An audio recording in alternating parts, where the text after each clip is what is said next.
She's sweet, she's salty, she's smart and craves chocolate every day. Here is your host, the Greek goddess of comedy, Ellen Karis. Hello, everybody, and welcome to Sweet and Salty with Ellen Karis. I am your host, Ellen Karis, and today, I know, hang on, I know I've been saying it for a long time, we're going to have a guest, but let me tell you something. Not only do we have a guest, what I did, although I didn't really plan it out this way, it just happened. I accrued, I used to be an accountant, so I talk in accounting terms sometimes. I accrued such a great guest. I didn't want to just get anybody. I mean, I got somebody. This man is comedian extraordinaire. And if you guys remember, I had been talking about a show that I was going to do in Alabama. I was going to be part of a taping. I mentioned that I had never been to Alabama before, and I didn't know who these people were, but I said yes. And then I came back and I told you about the show, that it was amazing. So I am thrilled, like nobody's business, to introduce my guest, who was the star and head producer, and he had his whole team with him, including his gorgeous, beautiful, lovely wife that I would marry her if I could, okay, because she was so amazing. And so I got him on the show. So let me just read the bio, because I don't want to miss anything. Some of you may know him, because the audience absolutely knew him from Discovery Channel's hit series Moonshiners. And I got a little education in what moonshine is. Not that I didn't know what it was, but it's just sort of like not something that we have around the house, if you know what I say. He's a national touring comedian. And I only didn't know who he was at the time from my own naivety,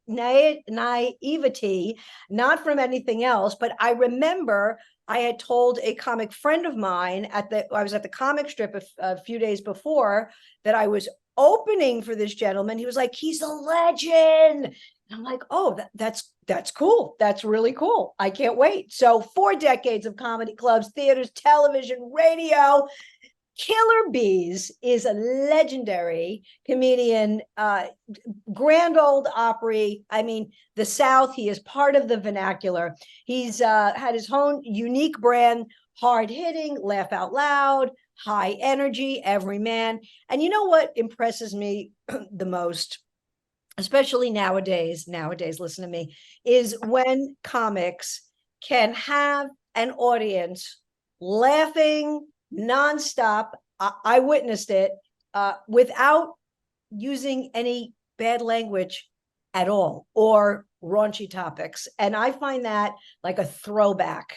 And I strive for that. And to work with somebody like that has done that for 40 years is incredible. Apparently he got inspired by watching Jay Leno, but we're going to find all about that. Let me introduce my guest, Killer Beaz. Yes, ladies and gentlemen, the Killer Beaz. You're welcome, everybody. You're welcome. Wow. Well, now, how do you live up to an intro where you were something that was accrued? Yes. No one's ever accrued me before. That's like a compliment. Yeah. Well, when I look that up in Wikipedia, tells me what that is, I am going to be so flattered, my dear. Well, hey, I'll throw another one at you. You are an asset to the comedy community. Oh, well, I've heard asset because they're always checking out for whatever reason. Man, it is so good to see your little face again. I had such a ball hanging with you way down yonder. So let me just tell you and tell everybody that I got this email from your production company, and about this taping, and we get random emails all the time about all kinds of things, and I was like, okay. And then I looked you up. I did look it up, but like really quick, because everything I do is usually in a rush, because I'm from New York, and that's how we work. Because we don't. I've seen that. Right. I've seen that in you. Oh my God. Yeah, because God forbid we take 7 seconds to read something. And so anyway, and then I said, okay, and I said, what are the particulars? And, came back and I was like, oh, okay, that's great. That's a show for a night. And that's okay. You're going to, pick me up and in the hotel. And so, so that was it. And, you sent me some paperwork. It was kind of easy peasy. I was looking forward to it, but on the same hand, I was like, I have no idea what I'm walking into, who these people are, what it's going to be like. I know we're doing it at the Stardome Comedy Club in Birmingham. I've never been to Birmingham. I've never been to Alabama. I don't know how to get there. It was all these things going through my head. All of that was turned completely around. You guys couldn't have been more professional, so inviting, so wonderful, easy peasy. You made sure, everything was good. The hotel, you picked us up. We did your podcast in the morning, the next morning. We had lunch, we got to know each other a little bit, and then kind of went back, rested, came back. And then the taping really was first of all seamless. It was so great. You were the MC, everybody comfortable. The audience loved you and they loved being there and being part of it. And it was so fun because it was like, when I left, I was like, it was like we were just hanging out. And that to me is the great comedy gigs, when it doesn't feel like work and it's just like you've just hung out, you go on stage, you do your craft, you come back and you just have a good time. And that's what happened. It was amazing. I didn't want to leave. Well, I'm going to say it, you were a big part of that vibe. I mean, it takes two to do anything. And so you were very receptive to our little ideas and stuff. And working with professionals really helps. So that was nice, having somebody with some seasoning, if you will, who's been on stage, who's been in front of cameras. So that's a lot of fun. And if you remember now, we had some kids there that hadn't really been in the business a real long time. And it was neat the way that everybody just kind of bonded together, the camaraderie of all the professionals that we had on board was just amazing. So it was really neat to us. And my lovely wife, Corporate, as we call her, Terry. But Corporate really is the brains behind this particular project. This is her baby. So I'm tickled to be a part of it. And it worked out great. We got 42 comics recorded and in the can. And that was an incredible undertaking. I mean, that was, it's one of those things, it was kind of a leap of faith for us to do it. And it is amazing what you can accomplish if you just keep your eye on get all the steps done and don't be a jerk about it. That's a big part too. Well, so fun. It was fun getting along with everybody, and you were delightful. So we had a ball. You guys should open up a university on how to conduct business, in particular in the entertainment field. So I want to make sure that I mention that the taping that I went was one of many tapings that you have done over the last 8 weeks. You had done Zanies in Tennessee, in Nashville, which is on my bucket list. I am dying to. First of all, I haven't been to Nashville. I know it sounds like I don't get out much. I mean, I don't, but I would definitely love to come down there. It's funny, being a New York comic, and I've traveled all over, not that much in the Deep South. And I'm not going to say, oh, I've done shows in Florida, because as we know, Florida is not the Deep South. Florida is people from New York and New Jersey that moved south or the Midwest. But you had done a series, and that's why you said 42 comics. Right. And to coordinate all of that. And again, it was taped. So you have, this whole production company coming, but and I'm sure it worked, it was the same for everybody, but even when you mentioned the comics that weren't that seasoned, they really were terrific. I mean, everybody brought it, and you had very, you had, specifications about how you wanted it, which Right. like you set the guidelines. And it's funny, I still don't know how you guys found me. I'm assuming the Dry Bar Comedy Special. I'm not quite sure. I never even asked, but Ellen, we had a team of experts scoured the country looking for you. We didn't know it was you at the time, okay? But we knew, I mean, we had every bit of evidence we needed that you existed. In our museum down the street here in Mobile, Alabama, right next to the Bigfoot footprints, there's these little bitty footprints in plaster that they say probably that's like Ellen Karis or something. And it was like, no, there's no such thing. That's my wife said, no, she exists. So when we found you, we were able to cash in on our grant from National Geographic Society. Oh my gosh. And so now we owe it all to you. You're brilliant. You're brilliant. But you did, you knew, because what you said, keeping your eye. And right before we got on, we were talking, how you doing, what's going on. And it's the same thing. I find you've been in this business longer than me. I've been in it over 20 years. And it really is so much about focus. And just, you have an idea that you want. You've done so many projects in your career and are, still creating. And it's so much about also being very specific as to what it is that you want to do. And like I said, you had, certain a certain image, you wanted a certain kind of comic, and you got that. I mean, you got that. I can't wait for the special on Amazon Prime. Don't you think that skill level comes with experience for one, and then just the tempering you get from being in the business? You learn not to be as wigged out when there's cameras in the room, if it's something that can be construed as a big deal gig. 10 years ago, I don't think we would have pulled this off with the finesse that we did that we did, because it's so much of show business is learning the hard way. That is so much of this business. People can tell you where to stand blocking if you're filming. People can write material if you want to, but you can't teach funny. You're funny or you're not. You can't teach the communication that comes from in you, not necessarily communication skills, wordsmithing, although that's kind of an art form too.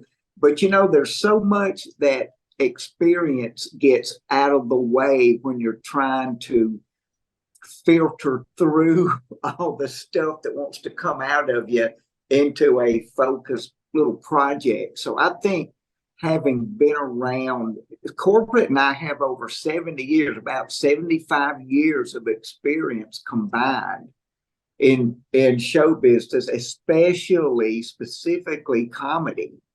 And so it's been my life's work, and it is a delight to get to try to do it on a high level. I mean, that is so much fun, and it is so rewarding to get to craft a story or to tell a story and embellish to the point that people will pay money to come hear you do that. I mean, that in itself, Ellen, that's a freaking gift right there. And one of the keys is be humble. That's one of the keys. And I'll say this, I'll keep it real. It took me a long time to learn to be humble. I got real funny real quick when I started out, way back in old timey days before you were born, probably. But it really, you've got to stay humble. If you've got, and it doesn't matter what it's in, if you've got a gift whatever that gift is, be humble about it. Otherwise the chances of blowing it are way greater. So there's that. So you touched upon something, and I wanted to hear about it in greater detail. So when I met you, within the first few minutes, I said, this is a person that always was funny and just had this comedic sense about them. I didn't know what I was like, probably musical, just, one of these people that was a great storyteller, very animated. And when I then got to know you, and then reading your bio, and you started very young, like somebody like me. I had a career in finance, which is the opposite and is the most non-funniest thing you can ever do in your entire life. But I was frustrated. I was like one of these people, it was like all inside, and I couldn't let it out for, for a million reasons, growing up with the Greek parents, and, just that whole, sort of strict and proper way to be, and all that. But you, I can tell, were like that sort of from the get-go. And obviously you had a very early start. You started being an entertainer, really, that was it from your adult life. So what was that like? And I'm assuming I'm right. Is that correct? Yeah. With that guy? And here's something. Here's a true story. The earliest memories, Ellen, the earliest memories in my data banks are from when I was a toddler in Kosciuszko, Mississippi. I lived in a funeral home. My dad was an embalmer and a funeral director, and we lived upstairs in this funeral home. Well, I had the run of the place. I can remember getting yelled at. This is my earliest memories. I can remember one day the secretary yelling at me, "Truett Jr., quit shooting that cap pistol. We're trying to bury people in here." So literally my earliest memories. So I remember that I saw every day coming and going from my home sad people. I had no concept of funerals or life and death. I'm a little toddler, but I saw these sad people come and go, and I learned that as I would roam the hallways in this funeral home, that if I did cute little silly things, the crying people that were there would stop crying and would come over and smile and talk to me. And I think that this is one of the reasons that I've been compelled my entire life to try to make people laugh and smile. I don't do good, Ellen, around stoic people, because I think we all need to start every day happy and full of joy and hope from the brand new day that God gave us, until 10:30 or 11 we realize it's going to suck just like yesterday. But I just think we need to do our part on having good days and stuff. But back to the story, that is my earliest memory in my dome, was doing things to make people smile. So as I grew up, I was wittiest in school, all this stuff. I read a lot. I was a voracious reader growing up. And so that has helped me in this business with the wordsmithing and the turn of a phrase that is so freaking important in stand-up, because we have to paint that picture. That is my goal on stage, is to paint a little movie clip. That's what I try to do. I want people to see something that they identify with during my story. When I first started, I was a prop act. I was a big Gallagher fan. Wow. And I had some fun props. I was creative with my little props. But someone said to me one time, they go, props are the enemy of wit. And it made me rethink being a prop act, because if I'm doing a story about fishing and I'll hold up a rubber fish, okay, well, the audience sees that rubber fish and there's the joke. But if I wordsmith and communicate and deliver a story about a fish that makes that audience member picture the one that's in their brain, the one their kid caught last week, the one they almost caught that fell back out of the boat, it means more to them if they can draw on a personal experience or meld it, if you will, with data that's already in their memory banks. So that's just one of the things that I try to do when I story tell, if you will, is to make it so that it will appeal to each person in their specific way. So to me, that's kind of one of the things you want to shoot for. Not that I'm an expert, which I am, but yeah, but you that you put the faith back in comedy, because at your, like, I love how how you speak. First of all, you're so kind. You have such a big heart, and you're happy because you didn't grow up in New York, so you don't have the anger the rest of the but it's like all that Southern fresh air. And I love the Southern people, by the way. I had a long conversation with your wife, at the end of the evening. And believe me, there's a lot of things that we're aligned, that I'm aligned with these Southern people. So don't let the dark hair and the accent, fool you. But you talk about comedy the way, and the reason why I wanted to go into it as well is I wanted to make people happy. I wanted to entertain people, and mine wasn't exactly a funeral home, but and it happened really before 9/11, but after 9/11, which I experienced, pretty closely. I knew that that's what I wanted to do, because you never know when, and I realized that's like, one of the worst tragedies. It's to make a comparison, but like in that moment, I remember thinking like anything can change like that, like so quickly. Right. So, right.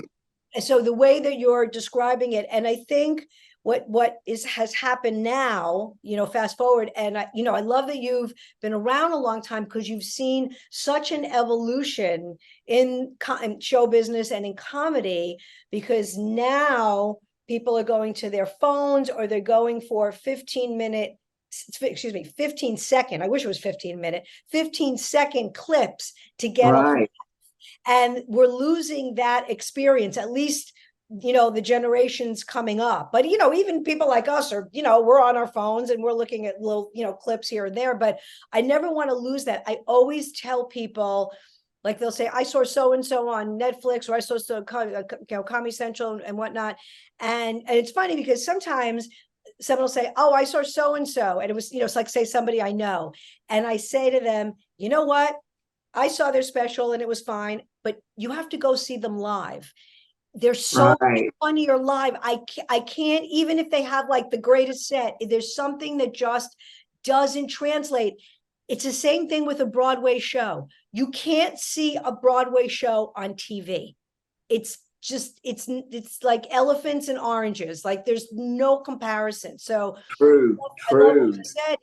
And I think that's, for me, and and obviously for you, that's really at the heart of it. Yes, I want to make a living out of it, and and all that other kind of stuff. But at the heart of it, it's about entertaining. I tell people, they're like, oh, how do you do stand-up, whatever. I go, you have to do this. By the time you hit the 5-10 year mark, you have to make a decision. You either want it or step away, because it's too hard. It is, and there's a lot of sacrifice in this business, a lot of sacrifice, and it takes a long time, or it has in my case. It's taken a long time to really see it come to fruition, to where you're not always chasing, paying every single bill, I mean, it is any kind of artistic endeavor, especially if it is your actual job, Right. is intensely worrisome, or has the potential to be intensely worrisome, because we make our living, most comics make our living by the number of people that buy tickets to see us live.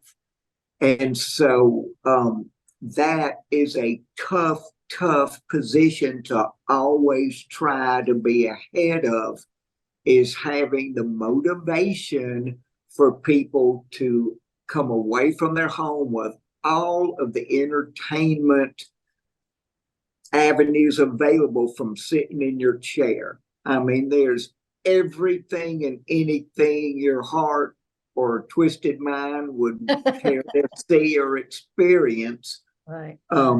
At your fingertips. So to be able to go out and perform a live show is special. And with that being said, you're totally 100% correct. You can't stream or download live. You can't get the vibration in the room. You can't get the nuance that you get to see something happen live. Take any band in the world that you're a huge fan of. You watch a Netflix special of them live on stage, and then go see them live on stage, and there's a profound and remarkable difference in the experience that you're having.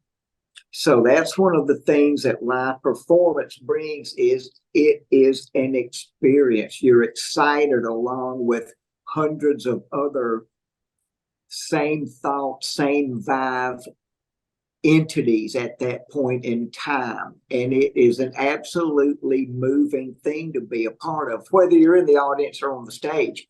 It is a moving experience. And you take that with you after it's over, out at home that evening, when you get home, the next day, the next week, you talk about it. It does. It's something that it sticks in you much more differently than when you watch something and the next day it's like, hey, what'd you do last night? Oh, I saw so and so on Netflix. And oh yeah, how was it? Yeah, it was good, it was funny. Yeah, okay, you should watch it. Yeah, okay. And then that's it. It's like you're done.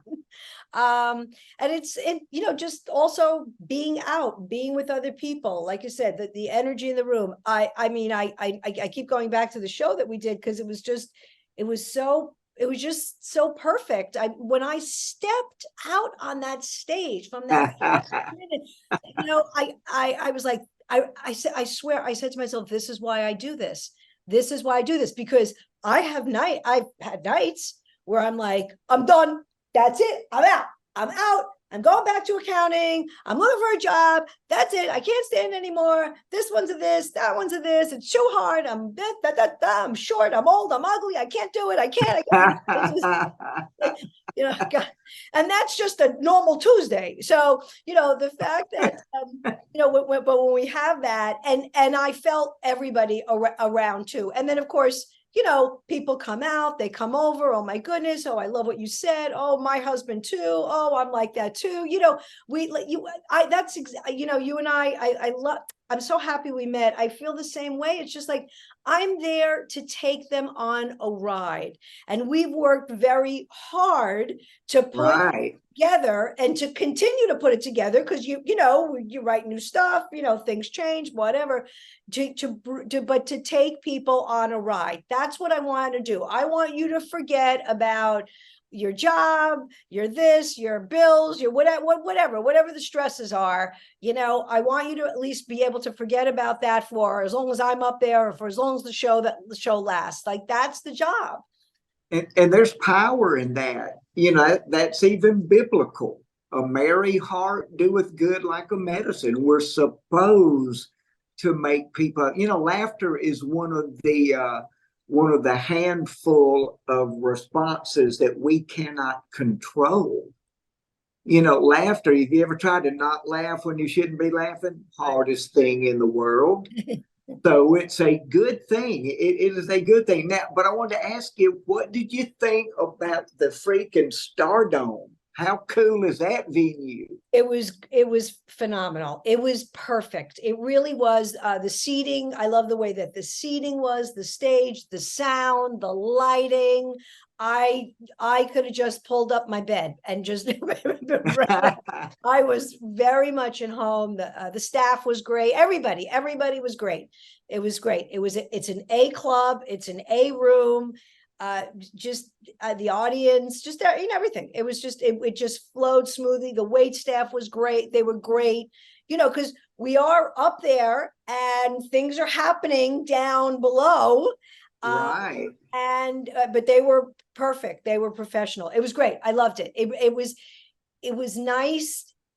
It was so nice to see. It felt a bit, I mean, it's not old, but it felt like a bit of a throwback. Like I felt like I was a comic in the 80s. When I hear comics talk about the 80s, like right. That's what I felt like. I was experiencing what that was like. Because for me at this point, I don't do that many clubs. I do more either private events, corporate events. I've got the whole Greek American thing going on, So I do clubs, but not that much. So to be there was amazing, was great. It was just a perfect place. Right. It was a dinner theater back in old timey days. Mhm. And so that's why it has such a huge, pretty stage and everything is so tricked out in there. So that's a very, very nice venue. And a lot of A-list comics have gigged going through there.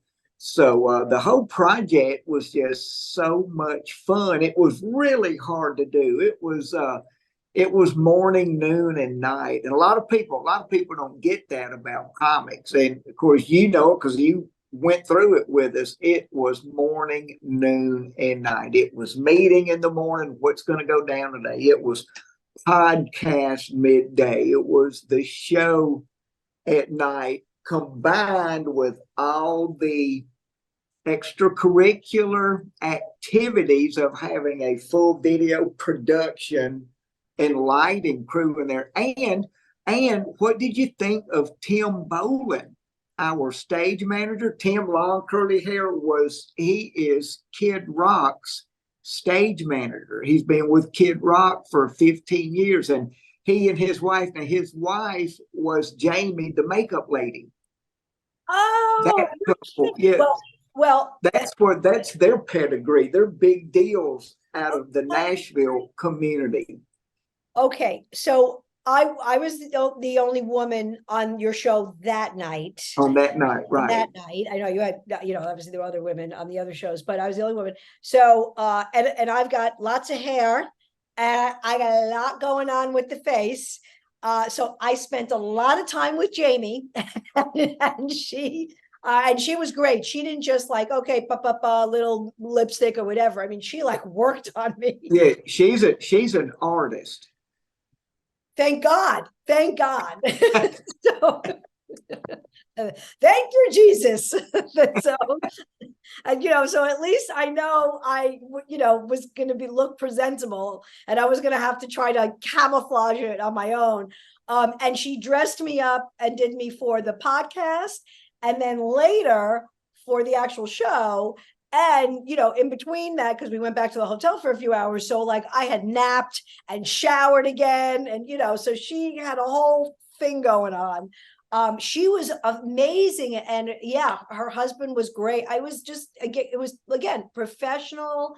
And like you said, like a lot of moving parts. And by the way, everybody, and I know I had talked about this, but, we were all coming, all of the comics, and of course, all you guys from all different places. So there was who's getting in, the airport, this, that.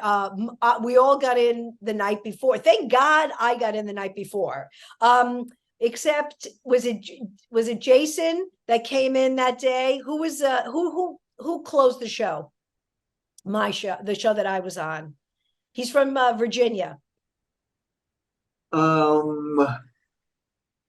Salmon was his last name. Was it Salmon? No, Jason? that was the Jason No, I know Jason because he's from New York. Well, not from New York. He's from Texas, but he lives in New York. It's hard to remember. It was so many nights. Whoever was the closer, who did a great job. He Lucas Bone. Lucas. It was Lucas. Lucas Bone. Yeah. Yeah, it was Lucas. So he came like that day. My plane was delayed. I mean, I got in at like 2 a.m. It was crazy. Right. So from your perspective, you've got all these different people coming from all these different places, hoping that everybody's going to show up. So it was an adventure. It was quite an adventure. But I will say this about it. Terry and I took the project on, and we walked in faith through it. So we didn't worry. There were a lot of times when we did not know how something was going to turn out and just how we were going to pull something off. But we stepped out in faith and did a lot of prayer about it and got ourselves prepared. And once again, years and years, several decades of experience in the business helped out. And we feel like it's a project with integrity. It's all clean comedy. It is comedy that it's not meant for kids. There's not children jokes, but it is family safe. It is really, really funny content that we got. It's not just, okay, here's another clean joke. Okay, here's another. These are bone crusher acts. Everybody that we filmed was just murdering. So we feel very confident in whatever we end up with, out of the project. But we're so glad that we took it on, because one of the things that we are called to do is set example. That's what we need to do. And I don't want, at this part of my career, to set the wrong example for people. I want to try to conduct myself with some integrity, and try to do things the way God wants me to do them. So we're tickled to get to be here and get to do it. I mean, I love your perspective, and I have so many questions in my head. Let me ask you this one first. So, like I said before, comedy has evolved. What do you feel is some of the biggest changes that have gone on, in the last few years, whether it be cancel culture, whether it be sort of how much people push the envelope or can't push the envelope, or they just they get into maybe too much politics or whatnot. Like where are you seeing like some big changes? So all of those things that you mentioned, all of those are one. But in my 42 years, as I've gotten started in the business, the big thing that I've seen is in the audience. When I started out, we did not have cell phones. There was not gaming. And so there was just radio pretty much. So if you were going to be entertained, you kind of had to go somewhere for that to happen. So when the comedy club boom came along during the 80s, there were comedy clubs everywhere. You could go do shows, you could work out, you could relate to people. Now, fast forward 20 years later, 30 years later, 40 years later, the core audience, the people who are of the age that they spend money going out, grew up with gaming. They grew up watching screens, wearing headsets, communicating with people all around the world, gaming. That is such a huge industry. Watch any real estate show and you'll see the young couple looking to buy the new house, and the guy will go, well, I need a gaming room. There wasn't such a thing in old timey days. So way back when I was coming up through the business, people interacted face to face with each other instead of through a screen. So we learned way back then not to be offended. We learned if there's a beef, you work it out and you move forward. This day and age is a whole different audience. It's a different mindset. The audience coming up now with money to spend, the young adults, have not had the same face-to-face, person-to-person, live interaction that they have to learn how to go, okay, well, whatever, you're wrong, I'm right, I'll think that, but not a big deal. That's something that I have seen that is different. And that is, to your point about people getting more easily offended. You know, you can always get offended, but when I was coming up in the business, you got offended every day. That's what your friends did for a living, was offend you. That's what you did to everybody else in school. You tried to offend them because that's what you did. And you learned that, okay, well, it's just something somebody said, whatever. People take stuff way too personal, I think, in this day and age. Now, with that being said, I like to be a comic that lives in levity. I like to give people relief for that hour and whatever that I am on stage. I try to steer away from judgmental issues, from pointed, barbed witticisms.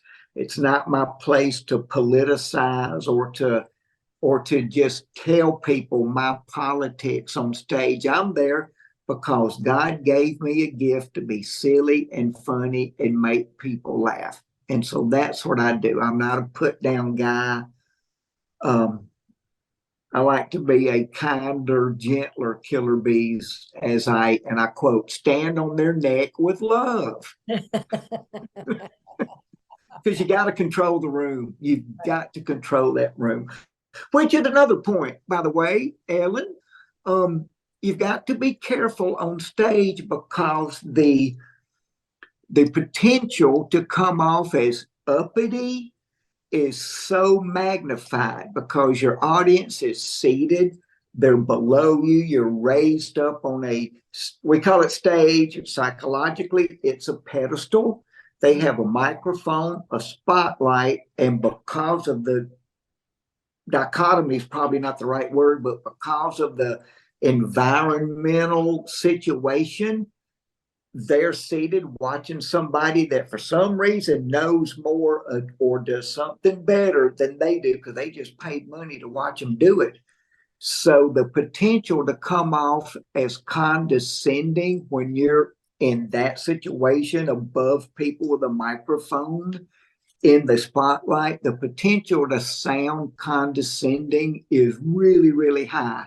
So I take special pains to be super friendly to the audience because I'm all about the good vibe. Ellen, I'm about the good vibe.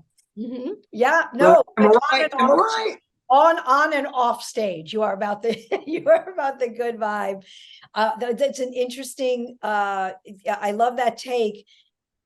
Even in my time being in comedy, I have seen a lot of change, and I feel like it's like there's first of all there's a lot of comics, like a lot of comics. So there is enough diversity for it to go around, kind of thing. I think there's kind of something for everybody, but I'm not into the deep thought, the deep thinking. I mean, my humor is very self-deprecating, and my husband is definitely part of the fodder. But I want because what is it? It's our lives are work, food, and family, right? And we had friends, family and friends and situations, and so that's that's sort of the stuff that I like to bring. I've watched other comics, and again, to each his own, but go in some either really dark places or, make a statement. And I'm just going to give you one really quick example. I had done a show in Pennsylvania. This has got to be like 12 years ago. And the comic was, let's just say, very liberal, that I knew who he was. And he gets on and he starts spewing something. I forgot whoever was president at the time, whatever it was, blah, blah, blah, blah. And then no laughs, this, that. And then he, gets off. I go on, do my thing, blah, blah. Later, he's complaining. And I'm like, I go, you could feel however you want to feel. That's, that's America. Right. But you got to, he was a, newish comic, newer. I go, but you got to know your audience. After you tried that first joke and you saw how it was, that's not what they want to hear. You can still think however you want to think, of course, but so I want to deliver to what it is. I want to cater to where I'm at. And I think right. I've seen, and I know it sounds like I'm criticizing, but it's like, you have to, when you're famous like yourself, people know when they come to see you what to expect in right. lightness and funny and humor, and you're Southern and all that kind of stuff.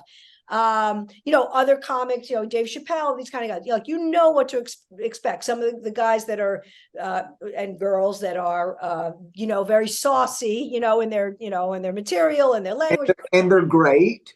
Whatever, right? What to expect.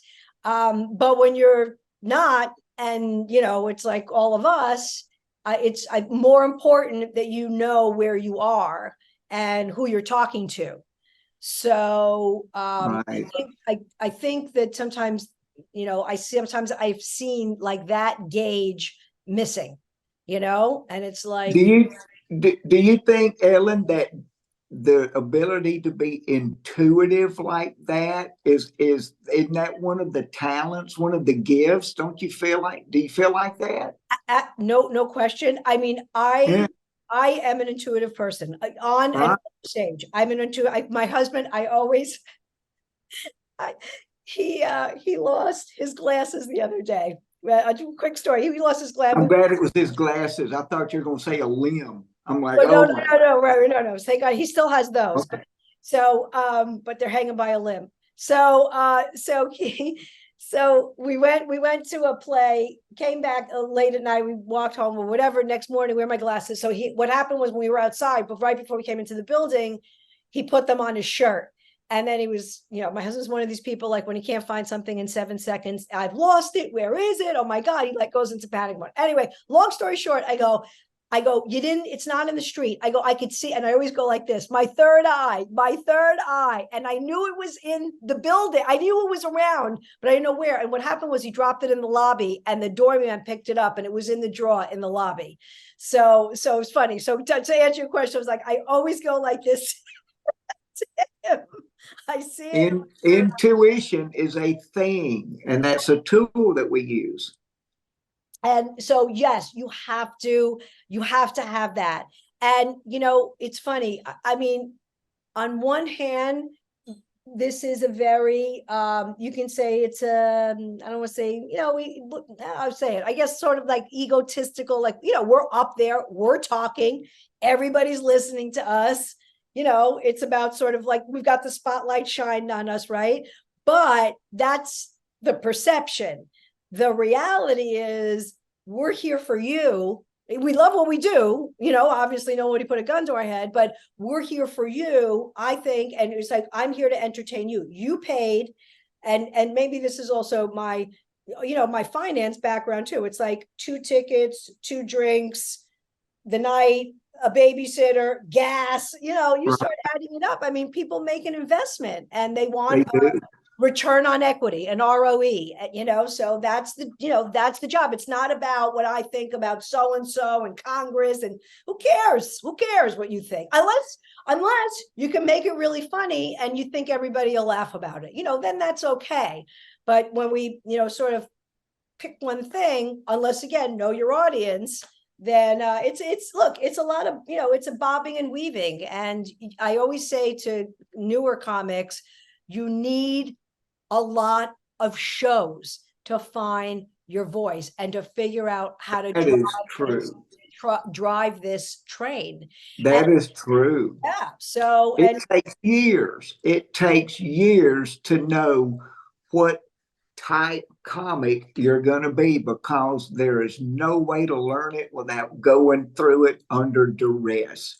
That's the big thing. Your motor skills change, your respiration changes. People go, can you practice in front of your mirror? No, because you're not scared people are going to hate you. You have to put yourself in that position again and again, and you have to learn the ins and outs of it. And you've got to absolutely love doing it, and you have to believe in yourself in advance, because the first, as you said, man, the first few years you are gonna, and there's a technical term called suck. You are gonna suck the first several years. The young kids go, Beaz, what does it take? I'm like, it takes getting your heart broken 1,000 times. You've got to build scar tissue so that you're not as afraid of, what's that word we learned? Sucking. So, and as you work out on stage and you find your rhythm and your angle of attack, that's what's going to dictate what kind of comic you are. I mean, you're right on with that, because you don't go up the same comic at year 10 that you were at year 1. I mean, not even the same genre lots of times. So that is very astute, my dear. Well, I wish I made this up, but I'm going to quote Zach Galifianakis. He said that he has bombed more times than he's coughed. So, so I know that's a great line. That's a great line. But that's what it takes, isn't it? Right. It does. It takes a lot. So I want to ask you a couple more questions. Can you give us some, I know there's been a lot of them, but a few that you could think of off the top of your head, some real highlights that have happened to you so far, things that really were just so memorable, whether it was working with somebody or working someplace or maybe just a small show where you really touched somebody, something. Wow. And there's been a bunch of cool stuff. I am on an album with the Leonard Skinner Band, and living in Alabama, that's kind of a big deal. Oh my gosh. So that's cool. Wait, hang on. Let's not gloss over that for a second. So how did that transpire? I was doing a show in Birmingham, Alabama. It's for Bruce Ayers, the guy that has the Stardome, right before he took over the Stardome. My wife and I were traveling. Our oldest son was 1 year old. We had a big conversion van, had a TV in the ceiling for the baby, and we stopped at the Sheraton Hotel, and my wife and the baby and the bellman went upstairs with a luggage cart 7 feet tall, full of baby supplies and so forth and so on. They rode upstairs, so I'm standing by the van, kind of guarding the vehicle, and a nondescript white passenger van pulls up, and these long-haired guys get out of this vehicle. And so this is back when I had my big giant mullet, and I was on TNN at the time, at the Nashville network, and doing stand-up. So I'm standing there, and these long-haired guys, I kind of went to them, they went like that, and one of them said, "Hey, are you that comedian from TNN?" And so then, now I've been recognized. So I swell up, I puff all up. I go, yeah. So I go strutting over there because people have recognized me. And I walk up to these guys and go, yeah, hey, I'm Killer Bee. Man, we're big fans of yours. I'm like, yeah. And I'm just soaking it all up. So I say, well, look, I'm doing some shows in town. Y'all want to come out? And one of the guys goes, well, we have to play tonight, and I'd assume they were a band. So, well, where are you guys playing? And one of the other guys, Ellen, goes, well, we're Leonard Skinner. So right about the time they said that, corporate, and our youngest son, the 1-year-old, came back. Our oldest son came back down, walked up, and the Skinner guys go, "A baby!" So they grabbed the baby and they're passing it around, kissing it and hugging him, because all their families are on the road. So the tour manager walks up and goes, "Dude," he goes, "we know who you are, man." He goes, "We need a videotape for the tour bus. We've watched every movie we have. We're sick of them. Do you have a video of your act?" And I said, "Well, the comedy club has a camera set up in there, and I'll see if it's working, and I'll video tonight because we're in the same hotel staying." So I go, "If they've got it, I'll do that for you." "Okay, well, cool." So everybody goes off to the room. Showtime. I put on, back then I had a giant mullet.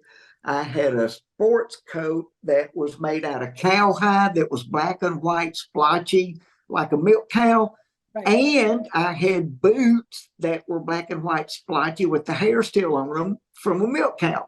So, and my bolo tie, big giant. So, where's my stage gear? We go down the elevator, corporate and I, and the door opens in the lobby.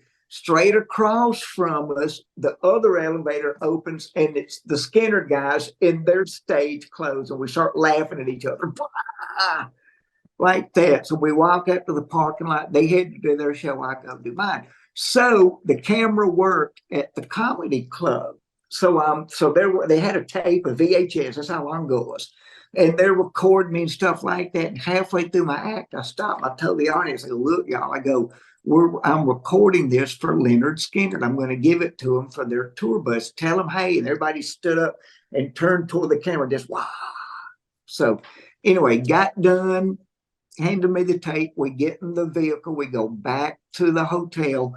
We get out of our vehicle, and this same van I met them in early in the day comes screeching to a halt. They come piling out of it, steam coming off of them, because they're 8 minutes after playing Freebird, because they had a police escort. And I walk up to them and I hand the tour manager this VHS tape. I go, "Here, man, this is for y'all." So when we left the comedy club that night, it was our last night there, the chef had cooked this big giant vat, I'll call it, of beef vegetable soup. And he knew that we were going to be on the road a few weeks. And they gave us this big thing of soup. And back then we would carry this bag with pots and pans and bowls and all like this. So we all go get on the elevator, me, corporate, our big bowl of stuff, and Skinner, all crammed in this elevator. We're going up, and one of the guys goes, "Is that food?" And corporate goes, "Yeah." And another guy goes, "We haven't had anything to eat." She goes, "Y'all want some soup?" They go, "Yeah." So they come to our hotel room, and we sit and eat this soup together and listen to a little cassette tape of the final edit of whatever their new album was that year. I think it was the last Rebel album, may have been that one. But so anyway, so hung out with them. Fast forward a couple of months later, I'm gigging at Zany's in Nashville, and the lady at the ticket booth brings me a note called Ed King. Leonard Skinner had his phone number. Now, Ed King was a guitar player that co-wrote Sweet Home Alabama. He also, way back in old timey days, wrote the song Incense and Peppermints for the Strawberry Alarm Clock. It was an old hippie band way back in the 60s. So I called him, he goes, "Dude," he goes, "your tape is the most watched tape other than porno on the entire Southern rock circuit." They made copies. 38 Special has it. Marshall Tucker Band, Charlie Daniels, all these cats, Nugent, all these cats had this thing. So they ended up just kind of adopted me. I would go out and do shows with them. I get paid big money for doing 30 seconds on stage, because people at a Southern rock concert do not want to hear a comedian. But actually got to do some projects and stuff with them. So that was a really cool thing that I got to do. Wow, that's incredible. Oh my gosh, that's amazing. I love it. I love it. Did you have you ever done anything with some of the other Southern comedians, or have you guys have like crossed paths at all? I've done well. I grew up in the business with Foxworthy and Ingvall and Cable Guys. So I've worked with all those guys for years and years. Tim Wilson, the late great Tim Wilson, everybody, Rodney Carrington. So everybody. So yes. Yes. Okay. So let's just talk also about Moonshiners. Oh yeah. Your show, and also because when I was down there with you, you were telling me about the moonshine business that you were developing. So let's talk a little bit about that, because okay, cool. Intriguing.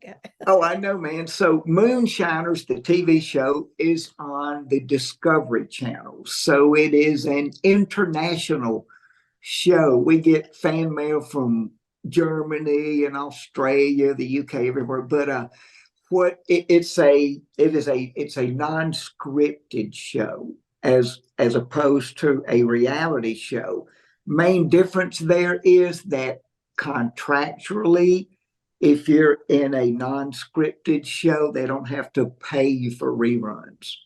So there's that.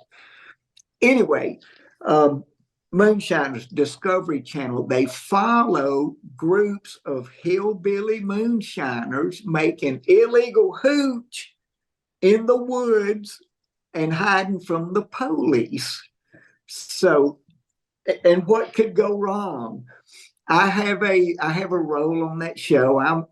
We're filming currently our 13th season. It is season 8 for myself.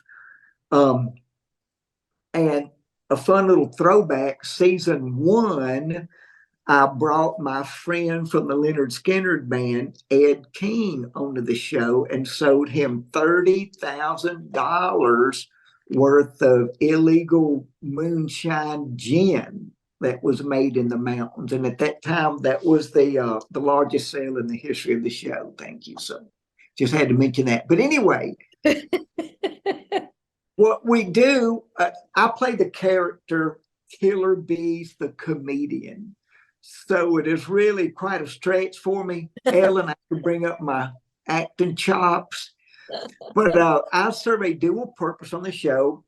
I am a still hand, meaning that I actually, from time to time, run a moonshine still. And they've taught me how to freaking make moonshine. I could make you a batch of moonshine. So they've taught me how to do that. But so I run a still on parts of the show. But my biggest job, I guess, on the show is a bootlegger. I am the high dollar Nashville celebrity connection with the moonshine. Last season, I sold to Willie Nelson's granddaughter, Raylan Nelson, who is a punk rock country artist out of Nashville. Oh my gosh. So that's what I get to do. I've only been home from filming for 2 days. And cannot tell you just what we got cooking this year, but there's a lot of science, a lot of physics and chemistry involved. That's one of the cool things about doing the show, not just that there's moonshine, but the physics and chemistry involved is very intriguing to me. And we make fun and we talk about the quote unquote hillbillies, but I will tell you, they are geniuses with spit cups and overalls. I mean, they are absolute, just the ingenuity that they can do when troubleshooting and just the science that they pull off doing stuff is very impressive. So it's a really, really neat and fun show to do. So I think the new season will start airing in November, something like that. So in conjunction with being on the show, I now have a line of legal moonshine on the market. It is Killer Beaz Appalachian Ambrosia. It is, by the way, available at moonshineinternational.com. I believe that you can hit those people up and search Killer Beaz, Beaz, and they can ship it. I think 37 states, Ellen. I think it's in 37 states. We're in Ontario, I think, up in Canada. It was difficult because it was alcohol to get a license, or I mean, was there different hoops that you have to go through? Because yes. Oh yeah, a lot of hoops to jump through. The first thing you have to, when you do a deal like this, you have to pitch it to a distillery, because I'm not a licensed distiller. I'm just a model. I'm just a male model. You're just eye candy, right? Yeah, I'm just humble, very humble eye candy. But what you do, you submit the recipe. And now for the recipe for this, corporate and I traveled on tour for several months and took all these natural ingredients with us that we made this. It's called Appalachian Ambrosia. It's a fruity drink. We were shooting for the female demographic. In fact, we've got She Shed approved on the label. We toured the country and took all these ingredients, and people we know all around America would go hang with them, and we would take calculators and notepads and ingredients, and we would mix different versions of this moonshine, and we'd let everybody taste and give feedback, and yes to this, no to this, needs a little bit more alcohol, too much alcohol, that kind of stuff. So finally, we got the formula the way we liked it. We took it to the distillery, got our deal done and signed, and then they sent it to the lab, and they have it mass produced now. But it is really a funny thing, because you have to get the recipe okayed. So the feds okay the recipe, then you send the label. Now the label, like I said, I put She Shed approved, and I had Not Your Nana's Moonshine, Enhance Your Dance, that kind of stuff. But I put makes 30% of husbands look hot again. And the federal government, Ellen, the feds kicked out my license and denied it and scolded me and told me, you can't prove it makes 30% of husbands look hot again. So evidently some husband that was 45% ugly, or some lady whose husband was 45% ugly, was reading it. So I had to pull that line out. So well, my political joke is that politics is Hollywood for ugly people. So it must have been that exactly. Somebody must have said, look around, no way.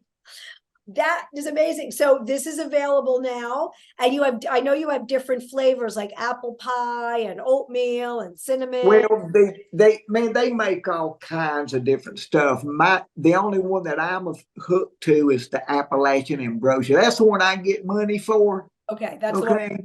That's the one. Just point that out. Okay.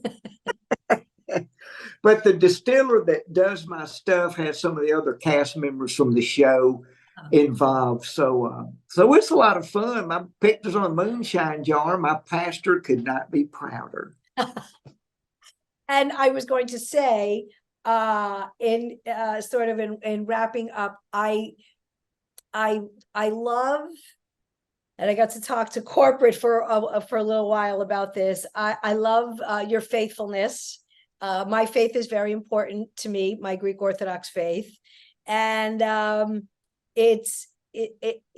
again, to each his own. I'm not preaching. I'm not whatever. I know that I feel blessed to be born, into the faith that I am. And and just to get back to 9/11 for a second, when that happened, and it was such a horrific, it was so horrible. Words can't even describe. I remember, praying and that got me through it. And I remember thinking to myself at that moment, how do people get through the tough times, especially without faith. Like, I don't know. I don't have the answer. I just like, will always be like a question to me. So it was nice. It was certainly nice to also meet and work with people of faith. And again, it wasn't like we had this big church service or anything like that. It's just, it's an essence, it's a spirit. It's hopefully we kind of carry that without having to really say it. And I love that. I love that. I think it's well, it's the example, isn't it? It's the example and the way we treat each other. And, that's the important part, and just acknowledging. Yeah. I can't thank you enough. What a blessing it was to be on your show. What a blessing it was to do this. I hope and pray that we're going to get to work together again. Yeah. Soon. And it's just, I was just great. You're just, before the show and sort of like even before the email and stuff, I was going through a bit of a rough patch career wise, you know what I mean? It was just, just things weren't, we know how it is, right? Yeah. Things aren't all of us, right? Yeah, dude. Is that, and it's really like, it really lifted me up. And since I've been back, I feel a little more, I'm more jazzed and it's always nice as also to say you have this taping, in the making, right. Out, had that with Dry Bar, after I'd done the Dry Bar and stuff like that. It took a couple of years for that to finally air, but it's there. So it's nice. We want to, we have to have these, we do have to have some of these things as well. Well, you made us proud. You did great. Thank you. You did great. Just enjoyed every second of it, and everybody was amazing. And I feel like I made new friends, and I can't wait to come back. And I love the people of Alabama. It was, because I'm like, New York, and then I stepped out and I said something. People have to watch the special, but I said something that I knew everybody was going to relate to, and it was like, and then they were like, okay. We got it. See, you had them took you 9 seconds and boom, there you go. Oh, but they were great. So thank you so much. I so appreciate this. Give your wife a huge hug and kiss for me. I will. We love you and thank you so much. And come back to see us. We'll have shrimp and grits. Oh, that sounds so good. Oh, that sounds great. I love that. Okay, take care. God bless. Thank you so much. Love you. Thank you. Bye. Bye.